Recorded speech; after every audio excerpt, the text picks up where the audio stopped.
आज किचन में हम बना रहे हैं एक स्पेशल रेसिपी और हमारे घर में आने वाले हैं बड़े प्यारे प्यारे से मेहमान दो, तो उनके लिए यहाँ पर तैयारी चल रही है। तो ये चिकन जो है इसको मैंने बारीक बारीक सा कटिंग करना है, इस तरह से जिस तरह से मैं आपको दिखा रही हूँ।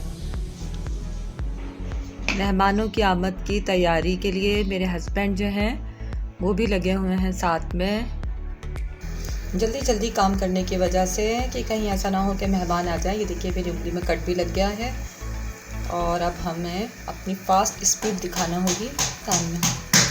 मेहमानों को मीट के आइटम बहुत ज़्यादा पसंद है और ये उस्मान अहमद मेरा बेटा बिरयानी बनाने में लगा हुआ है, मेरी हेल्प कर रहा है मेहमानों की आमद में। सुलेमान के पेपर्स हो रहे हैं, लिहाजा इन्होंने बिल्कुल भी पार्टिसिपेट नहीं किया और ये लगे हुए हैं अपनी पढ़ाई में।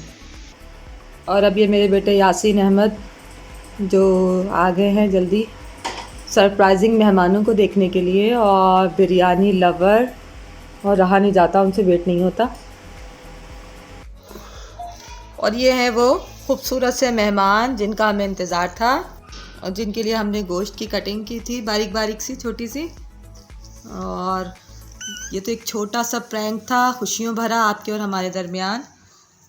जो इस मुल्क के सियासतदान ने प्रैंक हमारे साथ किया है वो बहुत तकलीफ़देह है।